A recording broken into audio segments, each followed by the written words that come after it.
gitu ya. Jadi aku berpikir kayak ya udah kasih selagi aku bisa. Jadi makanya mom shaming tersebut kayak aku jadi kok apa ya, contoh kayak kok pernah sih kok cuma segitu sih, ibu aja segini. Ya balik lagi, kapasitas asi tiap ibu itu berbeda-beda, balik lagi ke kesehatannya bagaimana, hormonnya bagaimana, psikisnya gimana, terus dan apalagi ya, kalau aku sih untungnya support system, jadi otomatis sempat mandek karena emang awal itu yang bikin aku stres itu anak aku kena breast milk jaundice, di mana anak aku tuh kuning masih kuning banget gitu ya, kadar bilirubinnya tinggi sehingga dia harus dimasukkan cairan. Selain dijemur biar dapat vitamin D yang cukup, harus ada ASIku lancar, tapi ada satu dokter spesialis yang bilang katanya ASI ini toksik lah buat anak. Nah akhirnya ada perbedaan pendapat nih antara SPA aku yang baru aku kenal dengan dokter yang Obgyn ya. Akhirnya ada perbedaan pendapat, aku ngikutin Obgyn. Ya itu kan ASI itu kan adalah nutrisi anak pada saat 1000 hari pertama kehidupannya gitu. Jadi harus dikasih terus. Jadi di situ aku kayak sempat stres, tapi akhirnya aku lawan gitu ya. Oh iya, kalau misalnya lagi mandek ya udah formula. Nah, minta formula yang bagus apa. Nanti kalau misalnya aku udah pumping full lagi, aku kasih ASI. Jadi sesimpel itu. Jadi makanya aku nggak terlalu ngambil pusing gitu. Kalau mom shaming paling kok gembil sekarang ini segala macam. Ya tergantung kitanya. Kalau misalkan kita bisa boundaries, bisa kasih batasan benteng, ya udah orang itu gak akan campur. Makanya aku lebih ke orang tua kayak, ini bener gak sih kata si ini. Jadi aku curhatnya lebih ke ibu. Jadi first psikolog aku adalah ibuku sendiri sebenarnya. Tapi kamu sempat ngerasa down nggak waktu dapat mom shaming gitu dulu? Down, tapi cuma sebentar, nggak sampai seminggu. Ya paling just cuma 2 days gitu kan. Aku fokus lagi ke anak karena anaknya juga merespon aku tidak ikutan rewel gitu ya. Karena memang aku pribadi kan no nanny no cry gitu. Terus ya karena memang kebawa dari kecil juga sih ya, karena aku kan juga bersatu dalam bisnis keluarga ya. Jadi bukannya ada yang bilang bahwa apa-apa sama keluarga kayaknya lebih aman deh gitu ya. Maksud aku karena kita menciptakan boundaries, kita menciptakan namanya sistem. Jadi apa-apa kalau misalnya segala sesuatu yang besar terjadi, aku bisa handle gitu. Suka menyusui secara langsung atau pakai botol dari pumping?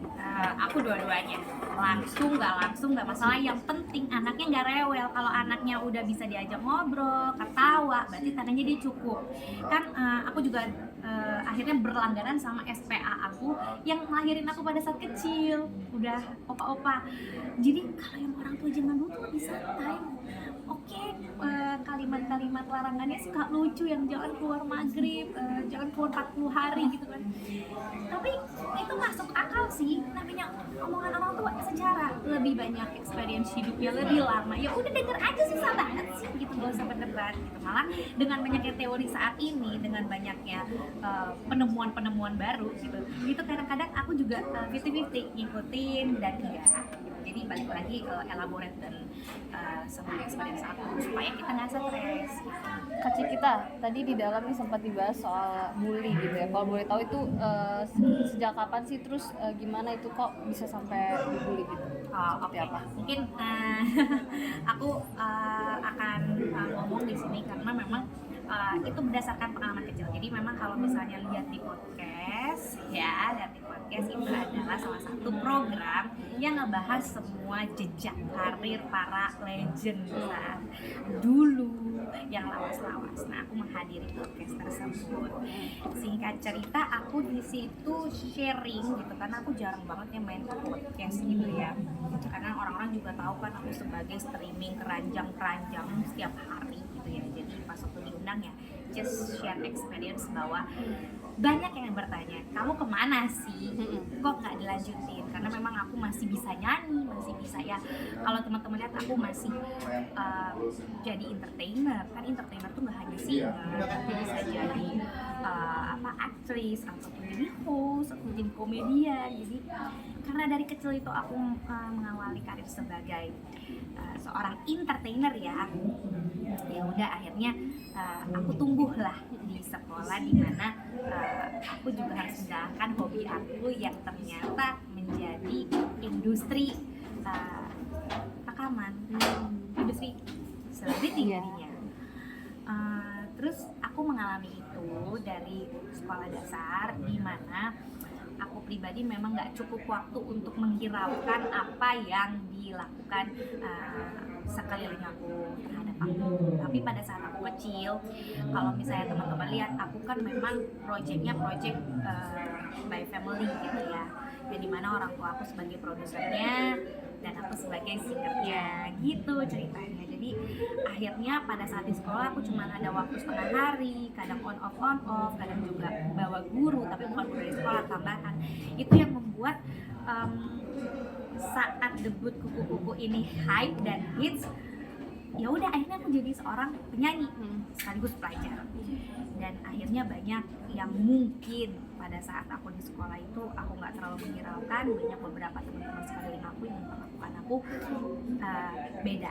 Dan aku juga merasa kayak teman-teman aku ngerasa ih, si Cika juga diperlakukan beda gitu. Ada satu hal di mana perlakuan bullying yang aku alami itu adalah verbal, berarti secara omongan itu bisa cacian, bisa suruhan, bisa hate speech, pokoknya ujaran yang menggerakkan satu komunitas untuk kayak olok-olok si Ciki. Nah, aku merasa dengan olok-olok seperti itu yang mungkin udah dijelaskan seperti apa perlakuannya itu di podcast, ya aku merasa kayak verbal itu ngena ke aku sampai sekarang gitu. Itu yang membuat projectnya si Cikita Medi bersama manajemen label family ini jadi sempat mandek karena aku merasa nih aku harus back to school, aku mau hidup seperti teman-teman aku kecil, belajar, bermain dan lain-lain. Nah, akhirnya memang itu aku jadi menghilang, tapi aku highlight, aku lawan itu dengan terus produktif.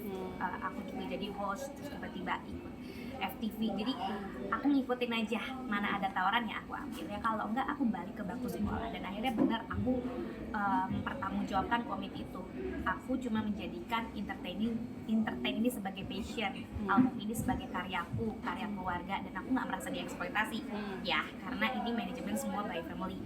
Udah seiring berjalannya waktu aku tumbuh besar, akhirnya dampak dari bullying tersebut, misalnya kayak contoh, aku jarang di sekolah, terus tiba-tiba ada satu orang yang ngomong, Cikita, udah gak ada lagi tuh lagunya, dasar nggak laku, dasar sok ngerti, sombong. Jadi bullying fisik tuh sebenarnya nggak ada, lebih ke kayak ngerjain. Ya misalnya aku zaman dulu memang gimana ya, kalau kita seorang apa ya, bisa dibilang public figure, pasti pakai baju semuanya dipadu-padankan.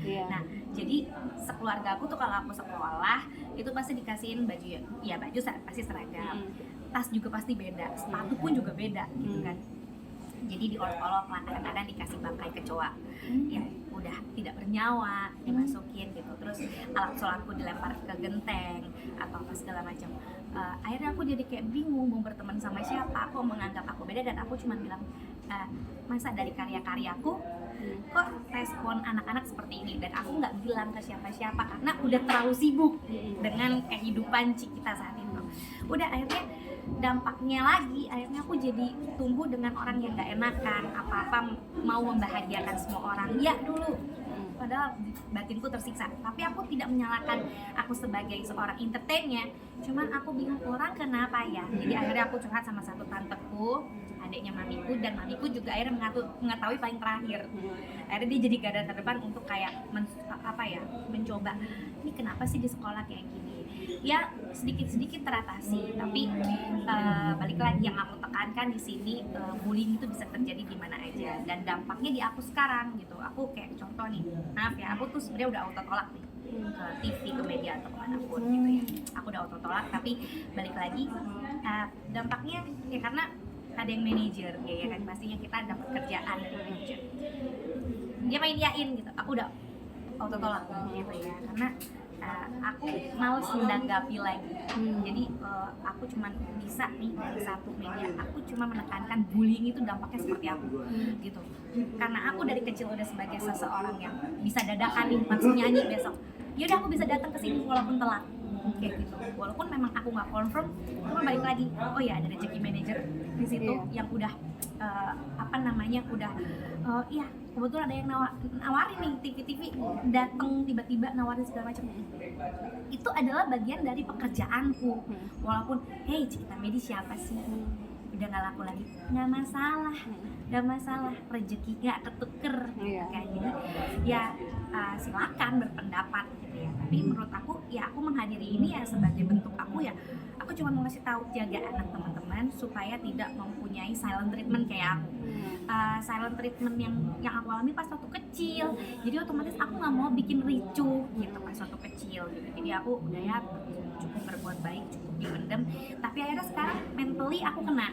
Jadi aku jadi tipe yang ada yang bilang Cik lu apa nggak enakan, ada yang bilang aku tuh beta female lah gitu, berusaha menyenangkan semua orang sampai aku tuh nggak bisa berkata tidak. Gue nggak mau kayak gini aja nih ke pagi-pagi ambiar, gue mundur for what gitu kan. Mau ngomongin apa nih, oh ya mau ngomongin kegiatan, oke dateng ya udah. Sekarang ngomongin bully, oke bully sampai situ. Jadi makanya itu dari kecil itu dampaknya sekarang, dan aku lagi berusaha itu dengan aku lawan dengan ketemu media, aku lawan dengan ayo masuk TV lagi. Tapi sebelum ini juga aku juga udah masuk layar kaca gitu, seperti aku jualan keranjang orange atau apa gitu. Jadi ya udah lawan Cik supaya lo bisa berkata tidak untuk apa yang lo tidak suka gitu. Berarti traumanya sampai sekarang ya Kak? Sampai sekarang. Contohnya ini menunjukkan bahwa aku tuh ya orang bilangnya antara alpha sama beta female. Jadi aku tuh kayak aku nyetir ke sini, no asisten manager ya ada gitu, tapi emang aku bagi-bagi gitu ya. Jadi balik lagi semua pekerjaan itu aku deh kayak oh ya udah ada kerjaan ya udah gitu. Cuman maksud aku di sini adalah aku melawan. Ini adalah dampak di mana kita dibully secara verbal itu kena secara mental sampai detik ini. Tapi sempat ngalamin transisi nggak sih? Tahun berapa awalnya dapat bulian waktu SD itu berarti 94 ya? Berarti bisa juga 94 ya, 98an ya berarti ya. Itu aku kalau cari sendiri di Google dah, itu SD aku berapa dah. Aku udah kayak ngerasa itu sekolah dasar yang membuat aku jadi yang kayak udah kalau sebagai penyicilik karir aku udah nggak bisa diperhitungkan lagi ya nggak apa-apa nih, aku balik ke sekolah dasar. Cuman balik lagi ya orang tua kan terus berproduktif ya, akhirnya bener kan hype, beberapa album aku hype gitu ya. Jadi ya namanya produktif nggak ada yang salahnya, yang penting kan kita nggak merusak periuk orang. Bahkan dari situ aku berproduktif aku malah dituduh dan digosipin meninggal. Jadi sudah banyak verbal seperti itu yang aku alamin gitu. Jadi balik lagi ya udah aku tetap jalan sebagai entertainer gitu. bisa dikatakan itu 20-an tahun mengalami Iya benar. Jadi kadang-kadang kita juga sebagai korban bullying itu nggak speak up gitu, apa yang kita rasakan dampaknya luar biasa. Terus sekarang aku juga melatih diri untuk berkata tidak. Aku melatih diri untuk kayak biasanya aku tuh ngikutin contoh nih dampak dari bullying aku lebih ngikutin mau tim daripada mau aku gitu. Tapi terkadang sempat nih aku di satu kumpulan aku di inner circle aku berusaha berkata yang benar, tapi mereka bilang aku kayak argumen lo beda, lo terlalu lempeng, lo terlalu terlalu naif, terlalu apa gitu. Jadi misalnya temen aku mengarah ke yang mungkin negatif, aku bisa berkata ini nggak baik gitu. Terus dampaknya jadi akhirnya aku dibilang bosi. Cikita bosi banget sih. Contoh, aku tuh nggak biasa telat dalam hal apapun. Tapi kalau aku udah dikuasain sama keadaan di mana yang menuntut aku harus datang saat itu, aku datang. Kayak gitu. Nah terus misalnya contoh aku siaran Keranjang Orange. Nah itu dadakan. Nah padahal sebenarnya aku nggak ada jadwal siaran. Cuman yang namanya di belakang aku ini udah komit nih. Oh ya kita bisa siaran kapan aja. Ada yang kayak begitu. Nah aku bisa loh tiba-tiba oke, gue siaran. Jadi itu udah terlatih secara mental itu sejak kecil. Jadi aku terlalu kayak ngikutin baunya banyak orang sampai aku nggak bisa menyelamatkan diri sendiri. Tapi alhasil kayak contohnya aku jalan gitu ya, biasanya pakai manajer, sekarang enggak ya, cuman karena aku pikir kayak aku harus datang, aku harus menyelesaikan komit aku. Oh iya, aku sebagai entertainer loh, datang ngobrol pulang, that's it gitu. Tapi kamu dari bulian dulu tuh sekarang sempat ngalamin trust issue sama orang-orang Yes. terdekat nggak sih? Betul, pintar sekali Mas. Trust issue, jadi yang disebut antara beta sama alpha, aku juga ngerasa bosi aku tuh bukan yang kayak ada nih beberapa yang ngomongin aku di belakang, Ciki bosi sekarang gitu. Balik lagi, aku hidup di segmen keluarga, family business yang dimana semua teratur dan aku tidak bisa melawan. Aku cuma ikut rules. Nah, kalau mungkin orang-orang sekarang rules harus dilawan gitu ya. Peraturan dibuat untuk dilanggar. Tapi kalau aku peraturan dibuat untuk menuruti. Itu semua supaya nggak kena nih belakangnya. Ya. Jadi pernah nggak sih ngerasain satu acara gitu ya, cuman gara-gara satu artis telat semuanya kacau. Iya. Dari kecil aku udah ngalamin itu. Bahkan mohon maaf nih, dulu tuh pas SCTV itu lagi di Surabaya, aku bisa loh sore aku harus syuting dan tapping karena pemancar nih kagak ada di Jakarta, aku berangkat pagi. Jadi aku udah biasa kayak gitu dari kecil. Jadi dampaknya akhirnya sekarang ini angin lalu. Kalau misalnya ada yang mau mencoba menjatuhkan mental aku lagi, aku udah nggak bisa, kayak udah nggak ngaruh, udah kebal. Cuman akhirnya sifat jelek aku itu adalah trust issue-nya, terus rasa ingin lu denger gue dong gitu. Tapi buat orang-orang baru, itu bosi banget sih. Nah, tapi kalau misalnya orangnya bisa menerimanya dari side yang baik, dia akan menerima aku dengan side yang baik. Maka dari itu, waktu aku kecil aku banyak kok bikin karya yang orang tuh tahu, oh ternyata maksud Cikita tuh begini, kenapa dia begini ya begitu, karena ada hal itu. Sampai aku kayak sekarang tuh mencoba, jadi kayak ketemu media ini kayak berani-berani, harus berani. Karena apa? Kerjaan kamu masih di situ, Cika. Mungkin, mohon maaf lagi nih, public figure zaman sekarang mungkin nggak akan berani.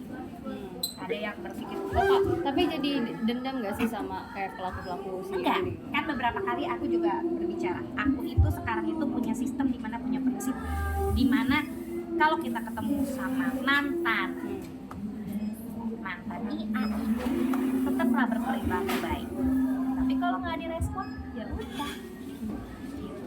Jadi klarifikasi aku tidak menyudutkan pihak manapun yang bully aku saat kecil. Once ada yang baik, aku terima maafnya. Bahkan sekarang ini aku ngerasa bahwa kita bisa bersatu sama lawan kita sebenarnya gitu ya. Itu yang membuat aku memaafkan diri aku sendiri, memaafkan masa lalu aku. Walaupun memang kadang-kadang aku menjudge kayak dulu sih orang tua aku terlalu nge-keep banget. Coba kalau misalnya aku lebih bisa ngebela diri. Nah, itu plusnya adalah tolong dikasih didikan untuk anak kita untuk bisa mampu membela diri, jangan seperti aku. Karena dulu tuh aku terlalu keikat sama profesionalitas sampai aku tuh kayak gak bisa membela diri. Misalnya nih Mbak nyuruh aku kayak Cikita ini dong main ini dong, ya zaman dulu lah pas waktu kelas kecil, harus bisa berkata tidak. Ya aku bukan pesuruh gitu. Atau kalau misalnya sudah sampai ke fisik, laporkanlah ke bagian konseling. Di sekolah itu kan ada BK. Oke, gitu. Jadi aku mikir kayak dulu wajar orang bully aku. Wajar, karena apa? Mungkin pada saat itu orang tersebut tidak di posisi aku. Mereka belajar, kok aku nyanyi. Padahal mereka nggak tahu nyanyi itu adalah bagian dari konsistensi dan komitmen. Oke. Tapi lu ada penyesalan nggak sih, Kak? Tahu nggak psikolog atau apa? Enggak, karena psikolog aku adalah ibu aku sendiri. Jadi dulu sempat lah aku di TK ketemu Kak Seto ya, ngobrol-ngobrol. Terus kalau sekarang psikolognya lagi-lagi ibu sendiri dan udah ada suami ya kalau misalnya teman-teman tahu. Jadi aku enaknya sekarang jadi lebih introvert, walaupun kelihatannya nih orang Cikita ramah, Cikita mau ajak ngomong semua orang. Itu adalah bentuk aku untuk keluar dari trauma gitu ya. Terus balik lagi, banyak masa penyembuhan sendiri itu dengan cara kita aktif kembali, atau juga ada yang tipe yang ngajak ribut dia akan tenang. Tapi kalau aku sih nggak mau, aku meminimkan yang namanya masalah. Tapi mungkin ada penyesalan nggak sih, kan dari kecil udah berkarir, apalagi sampai dapat bulian, ada penyesalan nggak sih kayak, wah kayaknya kalau misalnya gue nggak masuk entertain, aku bakal baik-baik aja deh gitu. Nggak menyesal. Balik lagi, karena keluarga ada, support system terbaik adalah keluarga. Kalau kalau misalnya keluarganya nggak support, mungkin anak tersebut akan menjadi toksik di kalangannya. Jadi ada yang satu aku petik dari beberapa teman-teman aku yang parents juga gitu ya. Cik, kenapa sih saat itu gue ngelihat lu bisa segalanya saat umur masih kecil? Karena kita kaum pembuli nih, ya, ini aku dari side si pembuli ya. Kita nggak merasakan apa yang seperti lu alamin pas kecil. Dan aku berusaha untuk mendekati mereka, untuk ayo yuk kita coba. Nah, akhirnya efeknya tuh sekarang tuh aku kayak ya udah slow aja, jalan juga sendiri udah kayak ya oke, aku speak up salah ya nggak masalah gitu loh. Speak up yang salah, speak up dianggap benar, itu balik lagi ke preferensi. Tapi yang mau aku tekankan di sini bullying itu, karena ya balik lagi dampaknya tuh kenceng banget gitu ya. Jangan sampai suatu hari itu menimpa anakku gitu ya. Makanya aku sekarang berlatih untuk mensortir omongan aku, celotehan aku. Sedangkan aku tuh kadang-kadang bawelnya tuh bawel all the time karena kerjaan aku sekarang di dunia host gitu ya. Jadi aku harus bisa sebelum ngomong aku mikir gitu. Nah, makanya balik lagi, anak itu lebih dukanya lebih dalam. Coba dicek di Google ya, coba dicek di Google atau di psikolog manapun. Jadi ngebekas ya ngebekas, tapi aku tidak menyesali sebagai penyanyi cilik tersebut karena apa, itu hobiku yang aku yang mau. Tapi waktu SD itu dulu waktu kamu dibully, kamu sempat kayak takut mau ke sekolah, mau belajar ke sekolah gitu, takut? Jadi aku tuh sampai bingung temen aku tuh siapa. Dan that's it, kayak mau sholat tuh bingung sama teman sholat siapa. Kadang-kadang alat sholatku dilempar ke genteng. Belum lagi apa namanya ada semacam ocehan verbal bahwa ih kenapa, misalnya contoh ada lagu aku yang koram beyangko, salah penyebutannya, mereka tuh bisa dengan kata kasar yang lu sih itu kan yang bener kayak gini-gini. Dulu tuh aku punya lagu Melodi Nusantara, itu ada juga yang kayak komen, ih kok ini harusnya kan gak kayak begini ya, padahal kan sebenarnya yang bikin lagu itu kan papi mami aku gitu ya, tapi aku dibully gitu di sekolah padahal aku lagi belajar gitu ya. Secara aku tuh berusaha buat ngejar waktu sekolah sampai les, tapi ada aja anak kecil itu yang kayak zaman dulu, anak kecil itu yang kayak mengkoreksi kayak ada kesalahan di album aku sampai lagu-lagu aku tuh kena. Nah, aku makan itu, aku telen di kepala aku sampai akhirnya aku tuh bingung. Siapa sih teman yang baik gitu? Ada 1-2 orang yang mungkin saksi saat itu gitu. Jadi akhirnya pas kita tumbuh dewasa, apalagi aku udah 33 tahun, udah kerja di film ya. Kita ketawain aja, oh iya kita dulu pernah kayak gitu. Terus aku juga kayak akhirnya barisan-barisan yang kena bully itu banyak yang speak up juga ya, banyak masuk juga kayak jadi silaturahmi lagi, kayak maaf ya Cik, dulu gue pernah bully lo, Kak aku pernah di posisi kakak gitu. Jadi adik kelasku juga ada yang ngalamin yang sama. Terus menurut aku ya kenapa aku harus pusing gitu dengan pernyataan netizen yang mau gimana terhadap aku. Yang penting aku cuman kasih tahu hati-hati pada apa sih namanya, omongan verbal itu nggak enak gitu. Jadi kalau misalkan maaf misalnya teman-teman ngelihat aku sekarang lebih tegas, kayaknya aku tuh lebih yang kayak udah deh gue maunya kayak gini aja ini itu adalah dampak karena apa, aku kebanyakan berkata tidak gitu. Dan aku juga merasakan kayak aku harus di posisi orang itu dulu sebelum aku memberi keputusan. Dan akhirnya sekarang aku jadi lebih legowo, lebih enak. Banyak juga yang bilang ya paling abis after kalau kita benar nggak usah takut. Sampai aku bilang aku punya sosok yang aku sangat senang, itu adalah Agnes Monica dan Sherina. Dia tuh ya ibaratnya dia tuh yang teman sejawat, sama-sama nyanyi. Mungkin Kak Agnes di atas aku, dia juga pernah mengalami itu. Ya udah kita go on with ourselves gitu. Terus kalau kita benar, kita pernah disakitin ya nggak usah takut untuk speak up gitu. Jadi banyak kan orang yang ditindak perkosaan atau apapun itu diem, dan lebih parah aku diemnya lama banget gitu. Sampai akhirnya aku mikir, sempat aku merasa aduh kenapa sih sampai mami papi sampai di sekeliling aku, ayo dong tegas Cik sama keputusan lo. Iya enggak gitu. Jadi aku jadi pribadi yang bimbang banget tumbuhnya dari bully SD. bisa dibilang selama dari dulu dari tahun 98 itu sampai sekarang baru speak up kenapa dan atau sebelumnya udah pernah speak up enggak soal belum itu? pernah speak up. Jadi memang itu tadi kan aku tadi udah ngomong, jadi ada satu program yang memang bagus banget podcast itu, dan kita kalau misalnya terima undangan podcast juga lihat-lihat ya gitu. Ini untuk apa, jadi memang itu kayaknya podcast All You Can Hear itu emang membuat jejak para penyanyi atau tokoh-tokoh yang dia nostalgia zaman dulu. Karena memang sebuah pertanyaannya begitu, kenapa aku berhenti atau mengurangi gitu ya. Tapi ya balik lagi itu semuanya udah di podcast itu aku ceritakan, dan ya itu yang mungkin yang ngebuat jadi akhirnya bom. Tapi mungkin ini nggak sih Kak, kayak bisa dibilang nggak balas bully dengan kesuksesan gitu, dengan karya. Ya salah satunya gitu, karena memang aku masih aktif walaupun memang banyak yang ternotis atau beberapa banyak yang tidak gitu ya. Cuma balik lagi sekarang ini akhirnya aku jadi kayak pengen di belakang layar aja dengan mengorbitkan siapa yang bisa jadi host seperti aku, jadi influencer seperti aku, karena pada dasarnya aku cuma pengen semua orang bisa jadi artis. Sekarang lebih gampang, kalau dulu kan kita mesti ngemodalin, kalau sekarang aku yang ngemodalin orang gitu.